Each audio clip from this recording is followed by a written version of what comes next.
말씀입니다.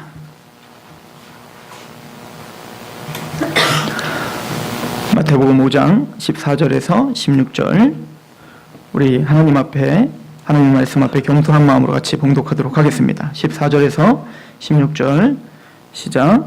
너희는 세상의 빛이라 산 위에 있는 동네가 숨겨지지 못할 것이요 사람이 등불을 켜서 말 아래에 두지 아니하고 등경 위에 두나니 이러므로 집안 모든 사람에게 비추느니라. 이같이 너희 빛이 사람 앞에 비치게 하여 그들로 너희의 착한 행실을 보고 하늘에 계신 너희 아버지께 영광을 돌리게 하라. 아멘. 우리 잠시 기도합니다. 하나님 아버지, 우리가 주님의 말씀 앞에 섭니다. 생명의 말씀 앞에 서는 아버지여, 전하는 그 입술을 겸손케 하여 주시고 듣는 그 귀와 마음을 열어주옵소서. 이 시간 성령님이 말씀을 들고 마음판에 인쳐주시고 또 그 말씀을 추적하는 삶을 살 수 있는 능력 또한 허락하여 주옵소서. 이 귀한 시간을 하나님께 위탁하오며 예수 그리스도의 이름으로 감사하며 기도하옵나이다. 아멘. 오늘은 산상순 우리 11번째 강의인데요. 우리가 8복을 앞에서 상고해 봤습니다. 8가지 복은 여러분들이 구원받은 하나님의 백성들이 어떠한 심령의 상태, 어떠한 태도를 갖고 이 땅을 살아가고 있는지에 대해서 저 구원받은 자가 어떤 마음인가에 대해서 배웠다고 한다면, 이제 그 구원받은 하나님의 백성들이 이 세상을 향해서 어떤 영향력을 끼치는지에 대해서, 어떻게 이 세상을 살아가지는지에 대해서 산상수훈 나머지는 아주 구체적으로 우리에게 그 지향성을 가르쳐주고 있습니다.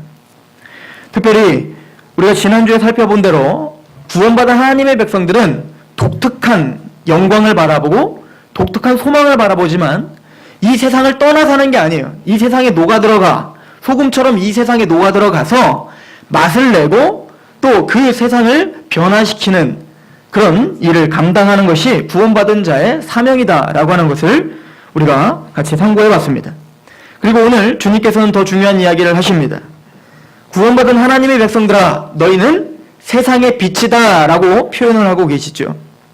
이 이야기는 간접적으로 우리가 세상의 빛입니다. 세상을 향해서 빛을 비춰야 될 사명이 있는 구원받은 하나님 백성들이라면 간접적으로 주님은 이 세상을 뭐라고 또 보는 거예요? 지금 어둠 가운데 거하고 암흑 가운데 거한다 라고 하는 것을 염두에 두고 하시는 말씀이죠.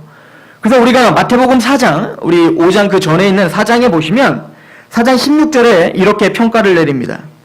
흑암에 앉은 백성이 큰 빛을 보았고 사망의 땅과 그늘에 앉은 자들에게 빛이 비추었도다. 예수 그리스도의 그 십자가의 사역, 그 예수님이 이 땅에 오심을 뭐라고 표현하냐면 흑암에 앉은 백성들, 그늘에 앉을 백성들. 지금 뭔가 어둠과 흑암 가운데 지금 살고 있다는 거예요. 세상 사람들이 아무리 현란하고 화려하고 또 지적이고 여러 가지 발전된 문화 가운데 그런 문화의 이기를 누리고 있을지 모르지만 하나님의 평가라는 겁니다. 하나님의 평가는 그들은 흑암에 앉아 있으며 사망의 그늘에 앉아 있다라고 성경이 평가를 내리고 있다는 거죠. 여러분들, 지금 예수님이 너희는 빛이다 라고 말씀하셨을 때 이미 그 앞에 여러분들이 잘 알고 있는 소크라테스, 아리스토텔레스, 시다르타, 붓다죠. 그런 분들이 이미 앞에서 철학적이고 또 개화적인 이야기들을 이미 다 했단 말입니다. 또한 예수님이 사역하던 시대에는 그리스 헬라 문화, 즉 우리와 지금 갖고 있는 사상과도 견줄 만한 그런 철학이 발전했고 여러 가지 세상을 바라보는 거, 인간을 바라보는 눈이 여러 가지로 개화된 시기였단 말이죠. 그 당시에는 부유한 자도 많았고 또 여러 가지 철학자들도 많았고 또 힘이 있고 능한 자들도 많았단 말이에요. 그런데 지금 예수님 앞에 있는 사람들은 누굽니까? 어부였고 세리였어요. 그 당시 세상적인 가치관으로는 연약했고 능하지 못했고 가진 것이 없는, 세상에서 아무런 영향력을 끼칠 수 없는 것 같은 그런 사람들 앞에 주님은 이 흑암 가운데 너희만이 빛이다 라고 선포하셨다는 것을 명심하시길 소망합니다. 오늘 우리가 살고 있는 이 시대에도 여러 개발을 하고 있는 과학자들도 많고 또 우리는 이 세상에 뭔가 이 인류에 뭔가 공헌하는 것이 없는 것 같이 보이는 우리지 않습니까? 아무것도 가진 것이 없는 우리, 부하지도 않았고 건강이 그렇게 막 썩 좋지도 않고 우리가 무슨 올림픽에 가서 금메달 따는 것도 아니고 여러분들이 어떤 과학을 전공하여서 뭔가 이 세상 인류에 뭔가 공헌할 수 있는 뭔가 개발을 하는 것도 아니에요. 그런데 하나님은 대통령도 아무 권력도 없는 여러분들을 세상의 빛이라고 하는 말씀을 믿으셔야 됩니다. 교회가 빛이고 여러분들이 하나님의 소망이라는 거예요. 표정들은 별로 뭐. 주님은 바로 여러분들, 미련하게 보이는 복음, 우리가 믿고 있는 그 십자가, 예수님의 부활하심, 그 복음만이 하나님의 빛을 비출 수 있는 유일한 통로라고 여러분들과 저에게 위로하고 도전을 주고 있습니다. 고린도전서 1장 18절에 십자가의 도가 멸망하는 자들에겐 미련한 것이요 구원을 받는 우리에게는 하나님의 능력이라. 즉 세상 사람들이 바라볼 때 십자가의 도, 여러분들이 갖고 있는 그 십자가, 우리의 죄를 사해 주신다는, 우리를 지옥에서 영원한 천국으로 보내주신다는 그 십자가의 도가 믿지 않는 사람들에게는 미련해 보이는 거예요. 그런데 우리는 바보처럼 그 십자가만 전하는 겁니다. 세련되지도 않았습니다. 우리는 뭔가 화려함이 없습니다. 그러나 그 세상이 갖고 있지 않은 온전한 하나님의 말씀 십자가 복음을 들고 있는 거예요. 19절에 기록된 바 내가 지혜 있는 자들의 지혜를 멸하고 총명한 자들의 총명을 폐하리라 하였으니 지혜 있는 자가 어디 있느냐, 선비가 어디 있느냐, 이 세대의 변론가가 어디 있느냐, 하나님께서 이 세상의 지혜를 미련하게 하신 것이 아니냐. 하나님의 지혜에 있어서는 이 세상이 자기 지혜로 하나님을 알지 못하므로 하나님께서 전도에 미련한 것으로 믿는 자들을 구원하시길 기뻐하셨도다. 전도에 미련한 것, 맞아요. 복음은 미련한 겁니다. 믿지 않는 사람들의 마음을 맞추고 또 그들이 좋아하는 음악을 틀고 그 사람들이 좋아하는 교회를, 그 사람들이 좋아하는 어떤 분위기로 교회를 꾸미고 이런 것으로 접근하는 게 아니에요. 저와 여러분들은 그 미련해 보이는 십자가의 복음, 이것을 들고 그들에게 접근하는 겁니다. 그 사람들이 보기엔 미련해 보이지만 구원을 받은 저와 여러분들에게는 그게 능력인 거예요. 뭔가 봐서 믿은 게 아니에요. 뭔가 이해된 게 아닙니다. 뭔가 거기에 값어치 있을 만한 것이 있어서 내가 여기 앉아있는 게 아니에요. 뭔지는 모르지만 그 십자가의 복음을 들었을 때 알 수 없는 감격이 생겼고 그 십자가를 생각할 때마다 눈물이 났고 그 십자가를 생각할 때 하나님 앞에 너무 고마워, 하나님 앞에 찬양을 드릴 수밖에 없는 심령의 상태가 된 거. 이것이 능력인 거예요. 아, 내 지혜로 믿어진 게 아니구나. 내 지혜로 전하는 것도 아니구나. 내 뭔가 화려함으로 믿어지는 게 아니구나. 이 십자가는 하나님의 능력이고 하나님의 은혜고 하나님의 긍휼이구나. 내가 한 것이 하나도 없구나. 이것을 깨닫게 하시기 위해서 하나님 미련한 그 복음을 통해서 저와 여러분들을 이 자리에 앉히고 그 하나님을 찬양하게 하셨는 줄 믿으시기 바랍니다. 우리가 세상의 빛이라 라고 표현된 것은 여러분들이 빛을 발할 수 있는 능력이 있다는 게 아니에요. 오직 이 세상의 유일한 빛은, 이 암흑을 밝힐 수 있는 유일한 빛은 예수 그리스도밖에 없죠. 요한복음 1장 9절 참빛 곧 세상에 와서 각 사람에게 비추는 빛이 있었나니 그가 세상에 계셨으며 세상은 그로 말미암아 지은 바 되었으되 세상이 그를 알지 못하였고 자기 땅에 오매 자기 백성이 영접하지 아니하였으니. 저와 여러분들이 갖고 있는 그 예수 그리스도라고 하는 분은 그냥 소크라테스나 시타르타나 아리스토텔레스나 그런 어떤 성인 중에 한 분이 아니에요. 성경은 그 예수님을 누구라고 말합니까? 그분은 참 빛이신데 그 빛은 누구라는 거예요? 하나님이시라는 거예요. 그분은 우리를 만들었고 이 땅을 창조하신 분이라는 거예요. 이 땅을 창조하셔서 우리 주인 되시는 그분이 이 땅에 오셨는데 어두움은 그를 죽였습니다. 예수님은 이 땅의 어둠을 밝히는 유일한 빛이시죠. 그래서 우리가 하나님의 빛입니다, 당신은 예수 그리스도의 빛입니다 라고 말할 때는 바로 그 예수 그리스도 안에서 우리가 빛이 됐다는 거예요. 우리는 세상 사람들과 마찬가지로 흑암 가운데 있었다는 거죠. 여러분들 고린도후서 4장 4절을 읽어보십시오. 이 세상 신이 믿지 아니하는 자들의 마음을 혼미하게 하여 그리스도의 영광의 광채가 비치지 못하게 함이니. 여러분들이 복음을 전할 때 그 복음을 받아들이는 게 쉽습니까? 안 받아들이는 게 쉽습니까? 받아들이지 않는 게 쉬운 거예요. 그건 여러분들이 복음을 잘 못 전해서가 아니에요. 여러분들이 능력이 없어서가 아니에요. 성경은 그것을 이 세상 신이 믿지 아니하는 자들의 마음을 혼미하게 하고 있다. 그래서 하나님의 그 빛이신 그리스도의 복음의 광채가 비치지 못하도록 그 마음을 주장하고 있다. 그래서 성경은 세상을 흑암 가운데 있다, 어둠 가운데 있다라고 표현한 것입니다. 그럼 저와 여러분들이 뭐가 다른 겁니까?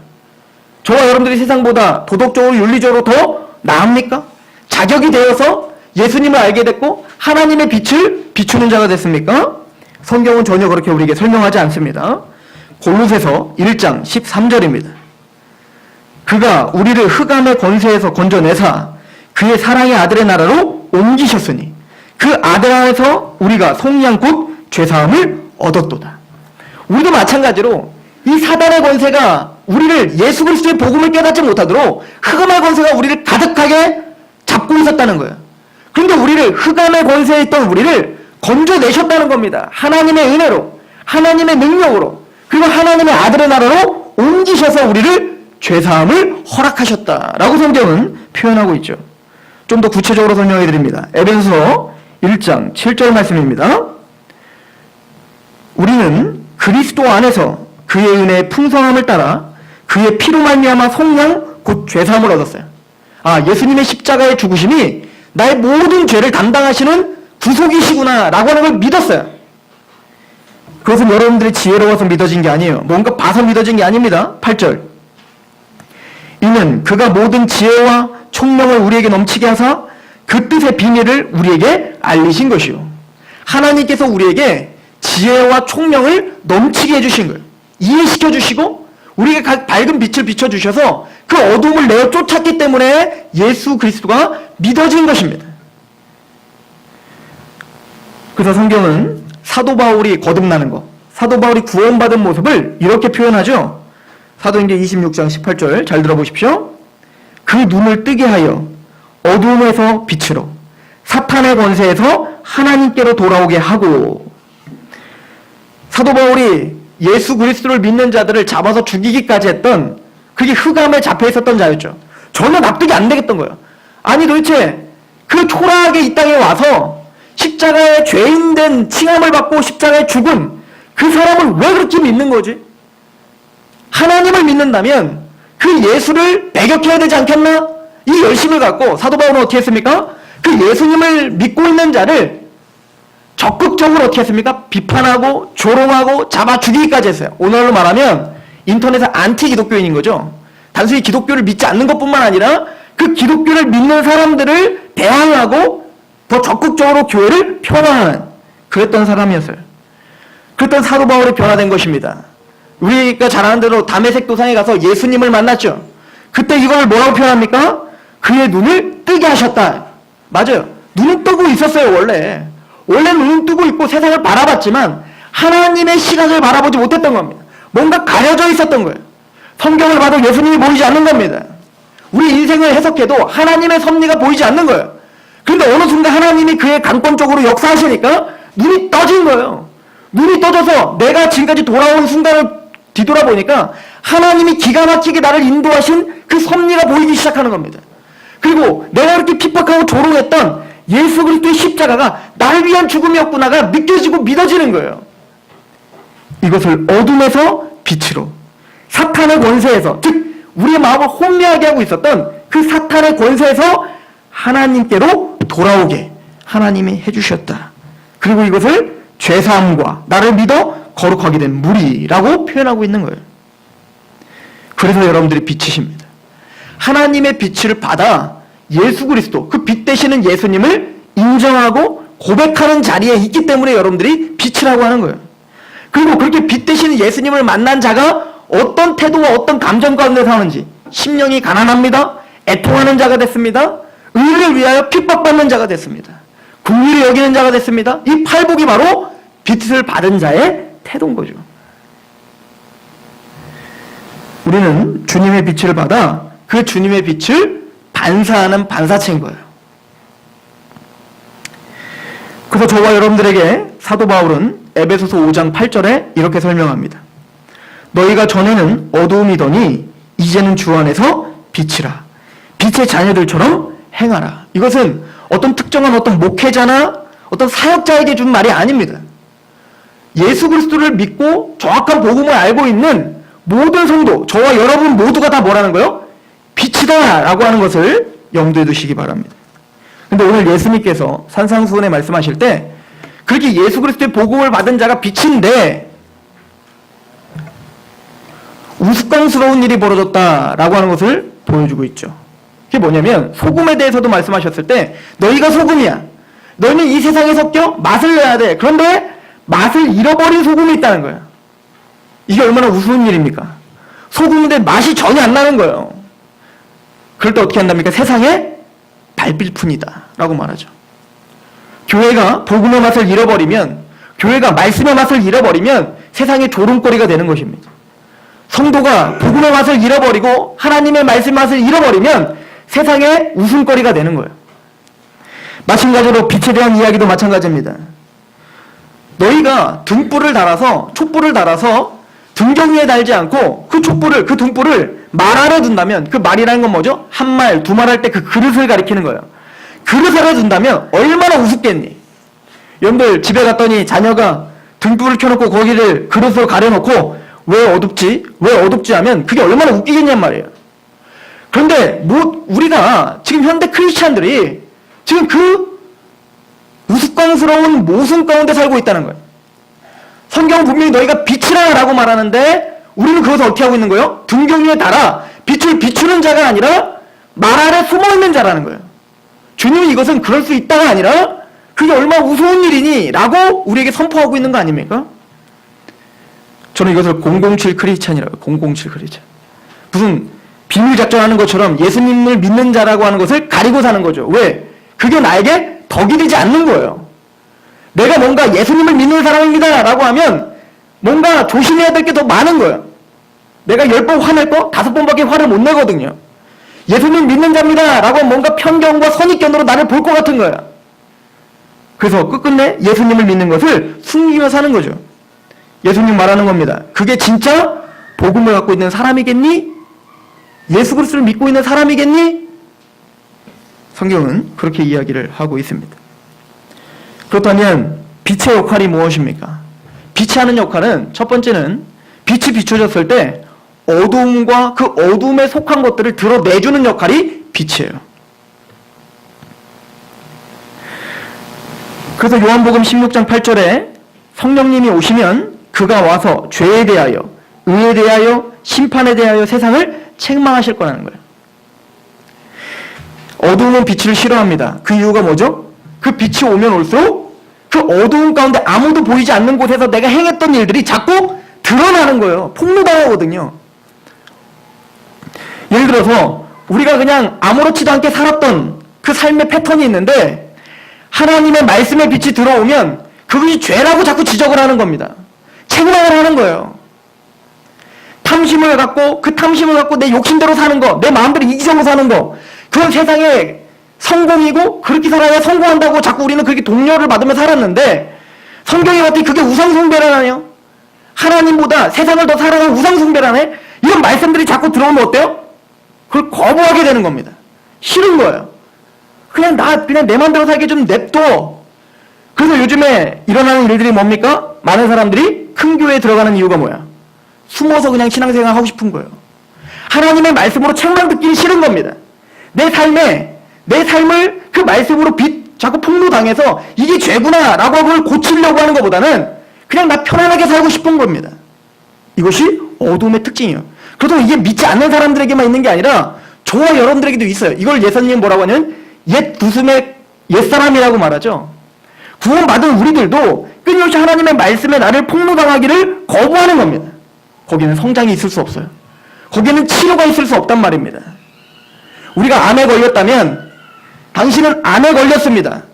당신은 이제는 그 가슴을 째고 거기서 암덩어리를 건져내기 위해서 이제는 큰 수술을 해야 됩니다 라고 하는 그 위협, 그 어려움, 그 당황스러움을 정면에서 부딪히셔야 되는 거예요. 그래야 날 수 있어요.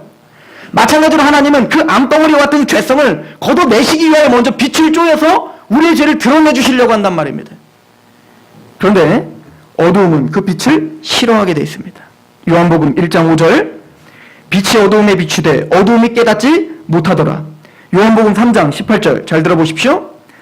그를 믿는 자는 심판을 받지 아니하는 것이요 믿지 아니하는 자는 하나님의 독생자의 이름을 믿지 아니하므로 벌써 심판을 받은 것이라. 그 정죄는 이것이니 곧 빛이 세상에 왔을 때 사람들이 자기 행위가 악함으로 빛보다 어두움을 더 사랑하니라. 왜일까요? 그냥 내버려뒀으면 좋겠는 거예요. 자꾸 흔드니까. 여러분들 컵에 불순물이 가라앉았다고 생각해 보십시오. 그럼 그 불순물을 건져내려면 어떻게 됩니까? 불순물이 있는지 없는지를 먼저 확인하고 흔들어 버려야 돼요. 그럼 그 불순물이 붕 뜬단 말입니다. 그런데 그 흔드는 작업이 싫은 거예요. 20절 악을 행하는 자마다 빛을 미워하며 빛으로 오지 아니하나니 이는 그 행위가 드러날까 함이요 진리를 따르는 자는 빛으로 오나니. 그러나 진리를 따르는 자는 어디로 온다는 거예요? 끊임없이 복음으로, 십자가로, 말씀으로 오게 돼 있다는 거예요. 내가 그런 죄인입니다 라고 하는 걸 처절히 깨달으면서도 오라는 공부한 사람입니다, 사도 바울의 고백처럼 그런 회개와 통회함으로 점점 말씀으로 가까워 가는 거예요. 이는 그 행위가 하나님 안에서 행한 것임을 나타내려 함이라. 저와 여러분들은 빛이시길 소망합니다. 빛이라면 좀 어려워도 당황스러워도 하나님의 말씀을 끊임없이 여러분들의 마음과 여러분들의 생각과 행위에 빗대어 보셔야 됩니다. 폭로당하셔야 된다는 말이에요. 저는 근데 이 빛과 빛에 대한 이야기를 하면서 오늘 강조해야 될 말씀은 이거라고 생각합니다. 우리 16절인데요. 마태복음 5장 16절 같이 한번 읽어보겠습니다. 시작. 이같이 너희 빛이 사람 앞에 비추게 하여 그들로 너희 착한 행실을 보고 하늘에 계신 너희 아버지께 영광을 돌리게 하라. 이게 대단히 중요한 우리의 삶의 태도여야 됩니다. 베드로전서는 우리에게 너희는 왕같은 제사장이요 거룩한 나라요 그의 소유가 된 백성이니 이는 너희를 어두운 데서 불러내어 그의 기이한 빛에 들어가게 하신 이의 아름다운 덕을 선포하게 하려 하심이라. 그래서 우리를 왕같은 제사장이라고 부르죠. 즉 우리를 기이한 빛으로 불러내셔서 하나님의 자녀로 불러주셨다고요. 그렇다면 그 은혜의 기이한 그 아름다운 덕, 복음이죠. 이거를 선포하고 이것을 자랑하는 자로 우리를 불러주셨다는, 이게 왕같은 제사장이거든요. 그렇다면 우리가 가져야 될 태도가 있다는 것입니다. 빌립보서 2장 15절 잘 들어보십시오. 이는 너희가 흠이 없고 순전하여 어그러지고 거스르는 세대 가운데서 하나님의 흠없는 자녀로 세상에서 그들 가운데서 빛들로 나타내며, 지금 이 세상은 어그러지고 하나님 말씀에서 떠나 있습니다.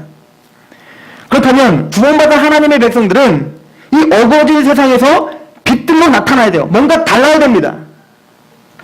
16절 생명의 말씀을 밝혀 나의 다름질이 헛되지 아니하고 수고도 헛되지 아니하므로 그리스도의 날에 내가 자랑할 것이 있게 하려 함이라. 우리는 이 어그러지고 어두운 세상 가운데 빛으로 나타내요. 지금 뭔가 빛을 비추어서 그 빛을 비추는 이유가 뭐라는 겁니까? 생명의 말씀을 드러내게 하기 위해서. 저와 여러분들을 통해서 복음이 드러나야 되거든요. 그러니까 복음이 드러나기 위해선 말로만 복음을 전해서는 안 된다는 겁니다. 어그러진 이 세대 가운데 대안이 돼야 된다는 거예요. 뭔가 삶이 달라야 된다는 것입니다. 그렇다고 우리가 뭐 엄청 달라지겠습니까? 그러나 적어도 우리는 그런 몸부림이 있으셔야 된다는 거예요. 오늘 본문도 보십시오. 그 빛은 단순히 말의 빛이 아니라 착한 행실을 보여 빛을 비추는 겁니다. 즉 복음을 갖고 있는 하나님의 사람은 그 삶이 달라져야 된다는 거예요. 사도 바울은 디모데에게 목회자에게 이렇게 충고를 합니다. 디모데야, 디모데전서 4장의 말씀입니다. 12절 누구든지 내 연소함을 없이 여기지 못하게 하고 오직 말과 행실과 사랑과 믿음과 정절에 있어서 믿는 자들의 본이 되라. 맨 처음에 뭐 해야 돼요? 목회자는 말, 또 행실, 사랑, 믿음에 있어서 말로 다 전하기보다 뭘 먼저 보여야 돼요? 행실로 보이는 자야 돼요. 그리고 그 행실로 보이고, 그리고 어떻게 하는 겁니까? 13절 내가 이를 때까지 읽는 것과 권하는 것과 가르치는 것을 전념하라. 두 가지입니다. 첫 번째 뭡니까? 너의 삶이 본이 돼야 된다. 모범이 돼야 된다. 말의 말투나 행함이나 가정생활이나 이런 것들이 본이 돼야 된다. 그리고 뭐하라? 복음을 가르치라는 거예요. 그럼 이건 단순히 목회자에게 국한될까요? 아니죠. 이게 뭐예요? 바로 모델인 거예요, 모델. 구원받은 하나님의 백성들이 빛을 비추는 방법이에요. 행함으로 끊임없이 우리는 뭡니까? 말과 행실에 있어서 조심해야 된다는 겁니다. 그리고 뭡니까? 복음을 전하는 거예요. 왜 세상에 지금 교회가 조롱을 당할까요? 말은 잘하거든요. 여러분들 교회 다니는 사람 말 얼마나 잘합니까? 제가도 우리 성도님들 말 잘하시거든요. 저도 말 잘하고. 믿지 않는 사람들 말은 충고도 잘하고 말도 잘하는데 삶이 따라주질 않는 겁니다. 그러면 하나님의 빛이 그를 통하여 나갈 수가 없는 거예요. 이건 지금 율법주의를 말하는 게 아닙니다. 구원받은 자가 무엇을 추구하며 사는지에 대해서 설명하고 있는 거예요. 잘 들어보십시오. 베드로전서 1장 13절이에요. 제 얘기가 아니기 때문에 말씀을 계속 찾아드리는 겁니다. 베드로전서 1장 13절. 그러므로 너희 마음의 허리를 동이고 근신하여 예수 그리스도께서 나타나실 때에 너에게 가져다 주실 은혜를 온전히 바랄지어다. 그죠? 우리의 소망이 있죠. 영광이 있죠. 믿음이 있습니다. 그렇다면 14절. 너희가 순종하는 자식처럼 전에 알지 못할 때에 따르던 너희의 사욕을 본받지 마라. 네 욕심대로만 살지 마라. 네 이기적 마음으로 살지 마라. 삶에 대한 이야기를 하죠. 15절. 오직 너희를 부르신 거룩한 이처럼 너희도 모든 행실에 거룩한 자가 되라. 누굴 따르라는 거예요? 거룩하신 예수 그리스도의 발자취를 따라라. 예수님의 십자가의 발자취를 따르라는 거예요. 예수님이 우리에게 보여줬던 그 예수님의 모습을 끊임없이 따라가는 자가 되라 라고 하는 겁니다. 삶에 대한 이야기죠. 16절. 기록되었으되 내가 거룩하니 너희도 거룩할지어다. 이게 구원받은 하나님의 백성들에게 주는 메시지입니다. 이건 구원에 대한 이야기는 아닙니다. 구원은 이미 받았다면, 너희가 그 은혜를 알았다면 이제는 너희의 사욕, 너희 욕심대로 이기적인 마음으로 내 마음에 들지 않는다고 그 사람들을 비방하거나 그 사람들 함부로 판단하는 것을 멈춰라 라고 하는 얘기죠. 너의 삶이 이제는 조금 더 나아져야 되지 않겠니? 왜? 예수 그리스도로 구원받고 용납감을 받았으니까. 이런 일이 정말 있었던 교회가 있었습니다. 그 교회는 바로 초대교회 예루살렘 교회였어요. 여러분들 사도행전을 한번 찾아보십시오. 사도행전 2장 44절입니다.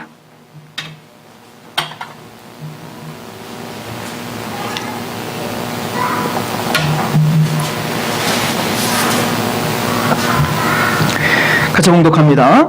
시작.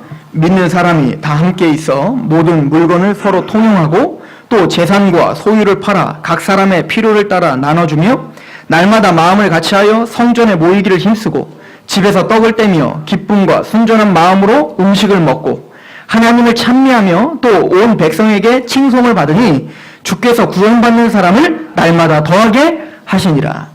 아멘. 날마다 구원을 받는 사람들이 더하게 하시죠. 예루살렘 교회는 양적 부흥에 목말라 했던 교회가 아닙니다. 단순히 우리 교회가 좀 커졌으면 좋겠다. 예루살렘 교회가 좀 폭발로 좀 부흥했으면, 이 부흥이라는 단어도 지금 잘못 사용하고 있지만 양적으로 좀 많아졌으면 좋겠다를 치중했던 교회가 아닙니다. 그냥 그들은 성령님의 강한 역사로 복음을 깨달았고 그 복음을 나눴고 같이 모이면 너무 좋았던 거예요. 복음을 알아듣고 그 복음으로 하나가 되어서 이 사람이 어려우면 내 사욕, 내 욕심을 버리고 자기 부인했죠. 어떻게? 그 사람을 도왔던 겁니다. 마음을 다해서. 그게 교회의 어떤 흐름이 됐던 거예요. 나만 바라본 게 아니라 이제 자꾸 다른 사람이 보여요. 왜? 하나님을 사랑하니 내 이웃을 사랑하게 되니까. 그게 하나처럼 사랑하게 되니까 점점 세상 사람들에게 칭송을 받기 시작하는 거예요. 저긴 도대체 뭐가 있길래 그렇게 사랑이 넘치지? 도대체 저 사람들은 뭐가 있길래 그렇게 이 탐욕스러운 세상에서 그렇게 거룩하고 구별되게 살지? 이게 뭔가 보였던 겁니다. 그러니까 세상 사람들에게 그게 빛으로 왔던 거예요. 저 사람들은 도대체 뭘까? 왜 나보다 못 사는데? 왜 나보다 가진 게 없는데? 나보다 더 힘든 상황인데 왜 저들은 기쁘지? 왜 저들은 사랑할까? 왜 저들은 뭔가 다른 표정이 왜 다르지? 궁금했던 겁니다. 그래서 교회로 오기 시작한 거예요. 당신이 믿는 예수가 누구요? 하나님 믿는 도대체 예수가 누구길래 그렇게 지극히 사랑하는 말입니다. 베드로전서의 말씀, 베드로 사도의 3장 15절 17절 말씀을 잘 들어보십시오. 베드로전서 3장 15절 17절. 너희 마음에 그리스도를 주로 삼아. 첫 번째 뭐 하라는 겁니까? 하나님을 점검하라는 거야. 너희가 진짜 예수님을 믿니? 하나님을 정말 믿고 있니? 그리고 거룩하게 하고 너희 삶을 점검하라는 겁니다. 너희가 빛으로 살고 있느냐? 거룩하게 하느냐? 하나님의 말씀에 그렇게 입각하여 사느냐? 너희 속에 있는 소망에 관한 이유를 묻는 자에게 대답할 것을 항상 준비하되 온유와 두려움으로 하고. 무슨 얘기죠? 우리가 하나님을 믿고 예수 그리스도에 감격하여 빛을 받아서 우리 삶이 변화되기 시작해요. 거룩해요. 그 공동체에 가면 뭔가 달라요. 그러면 뭐 하는 거예요? 너에게 소망함이 무엇인지 묻는 자들이 생긴다는 겁니다. 당신이 믿는 예수님 누구십니까? 당신이 믿는 그 교회는 도대체 무엇이길래 그렇게 기쁨과 소망 가운데 사시는 겁니까? 그럴 때 우리가 준비해야 될 건 뭡니까? 너에게 소망을 묻는 자들에게 대답할, 즉 복음이죠. 복음을 준비하라. 이것이 예루살렘 교회에 있었던 겁니다. 날마다 마음을 같이하여 성전에 모이기를 힘쓰고 하나님께 예배를 하고 서로 떡을 떼고 순전한 마음으로 같이 서로 물건을 통용하고 사랑하고. 그럴 때 뭡니까? 하나님을 찬미하며 또 온 백성이 칭송을 받으니 주께서 구원받는 사람을 날마다 더하게 하는 부흥. 이것이 참된 부흥 아닌가요? 경영의 원리로 뭔가 세상적인 가치관으로 사람들을 끌어당기기 위한 어떤 계획을 하고 그것이 아닌 순전하게 복음에 감격한 사람들이 변화되어 사람들이 와 물어보는 그 교회. 저는 상록교회가 그런 교회이길 소망합니다. 또한 저와 여러분들이 그런 성전이길 소망합니다. 그리고는 이렇게 말합니다. 착한 행실을 보여 하늘에 계신 너희 아버지께 영광을 돌리게 하라. 이것이 하나님께 예배자의 삶이라는 거예요. 하나님께 예배자, 영광을 돌리는 삶이라는 거예요. 그러니까 하나님께 예배의 삶을 산다는 것은 뭔가 뜬구름 잡는 얘기가 아니라 실제적인 문제인 거예요. 고린도전서 10장 31절 여러분들이 잘 아는 말씀입니다. 그런즉 너희가 먹든지 마시든지 무엇을 하든지 다 하나님의 영광을 위하여 하라. 여러분들의 목표죠? 이것이 우리의 삶의 목표입니다.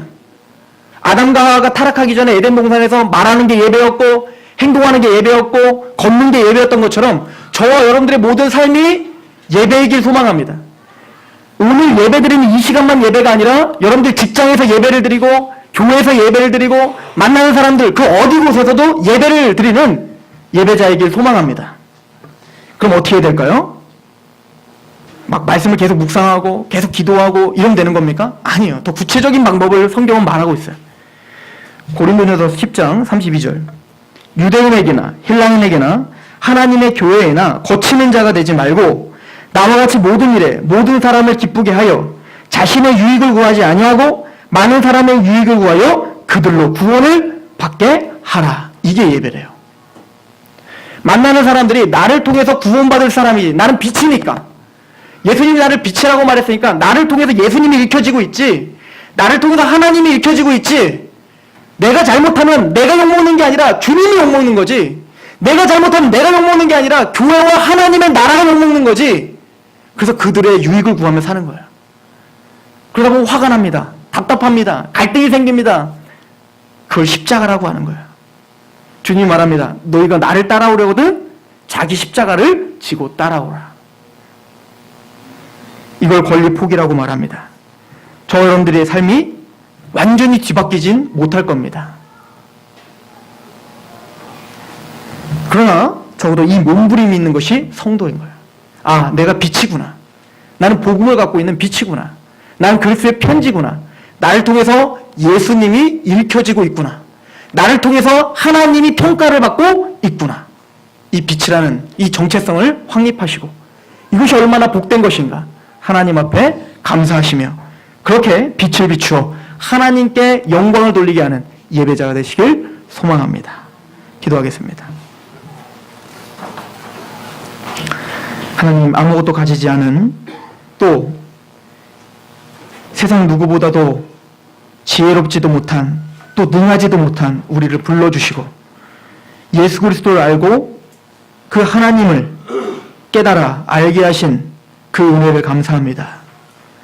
빛의 자녀들이 여기 모여 있습니다. 하나님이여, 녹록지 못한 삶 속에서 빛을 비추며 복음을 포기하지 않고 살아가는 것, 아버지, 그것이 얼마나 힘든 줄 우리는 잘 알고 있습니다. 주님께서 우리 성도들을 위로하시고 주님께서 그 십자가의 길을 걸어가는 우리 성도들의 마음을 붙잡아 주시옵소서. 하나님 아시지요? 우리는 한순간도 아버지 이렇게 살 수 없는 자들입니다. 주님의 은혜가 없다면, 성령님의 은혜가 없다면 이 복음을 희미해지고 그 복음의 감격을 잃어버리는 자들입니다. 주여, 우리 귀한 하나님의 성도들, 또 이 교회를 붙들어 주시고 붙잡아 주셔서 저와 또 이 귀한 성도들을 통하여 하늘에 계신 아버지만 영광을 받을 수 있도록, 그렇게 일주일도 승리할 수 있도록 주님께서 붙잡아 주옵소서. 예수 그리스도 이름으로 감사하며 기도합니다. 아멘. 우리 하나님을 찬